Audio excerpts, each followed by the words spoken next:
Hello लोगोफोर, welcome back to my channel. दिनैहाय संनानै जानोसैलाय अमा बेदर, अमा बिथै. ओमफ्राय अमा बिथैखौथ' लायना दंफैखायो न'आव बिमायाहाय. बेखौ दा आङो संनानै जानोसै. थ'दो बिदिबा लोगोफोर आं संनायखौबो एसे देखायसै. अमा लोगोफोर, अमा संसै. अमा.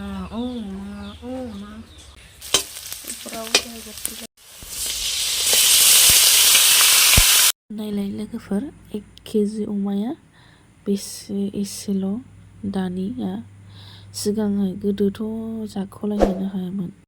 मसाला थसाला होना लाखाजोब्बाय दा दसे एवनानै दै होनोसै आरो दै होबाय ओमफ्राय दसे खोबहाबनानै दोनथ'नोसै. बेजोंनो संगोन दा बेजोंनो माने अमाया न' खाथियावनो सिथारखानायमोन आरोना. लोगोफोर ब्लाडखौ आं क्लियारलि देखायनाय जायासै, दा सुनायावबो देखायनाय जानाय नंला. सलजों खांख्राइ मैथा बाव खाखायनोसै बारियाव हा खायदो ओरैजा सिङाव हाबलालै लेवारफोर हाग्रायावबो जि जाबाय नै मैथाया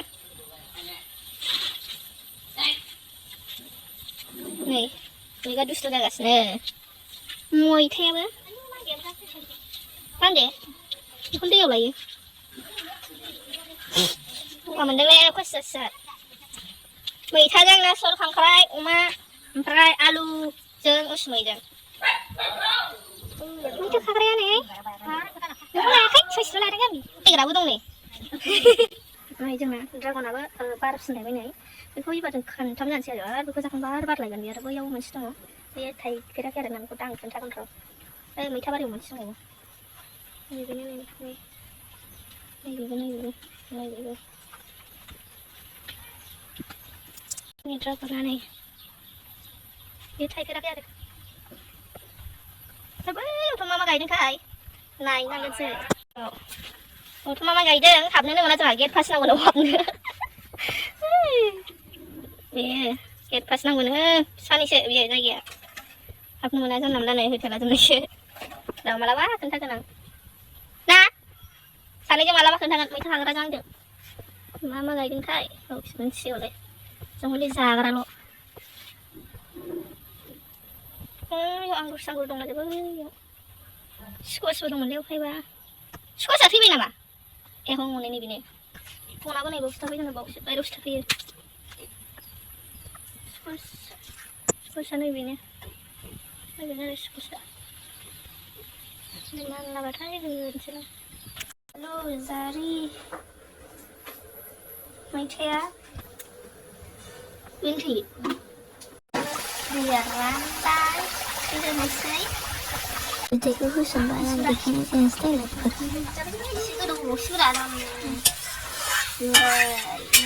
मैथाना सल ना सल हा मैथाखौ ना सल जिखुनु मैथायाव आरो आलु दंबावो आलुआबो साबथावसो दुगैनानै जानोसै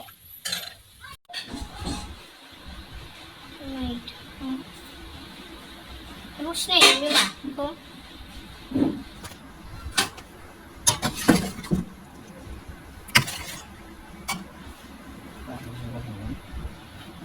दालि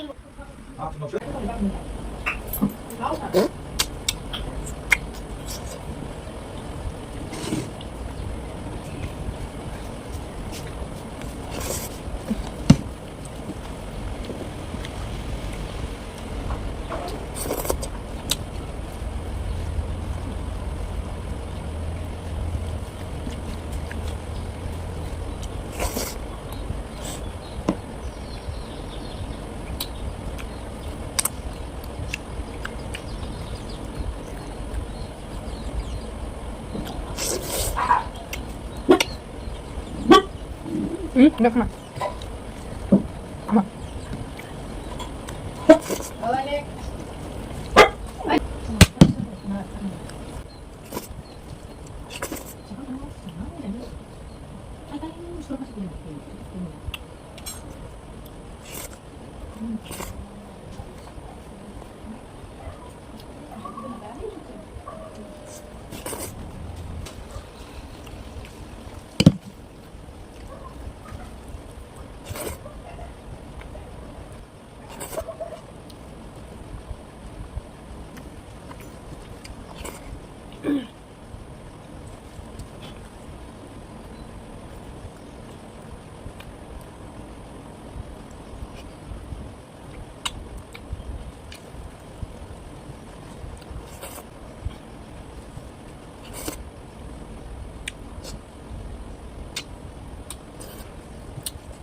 जाखांबाय लोगोफोर बाय बाय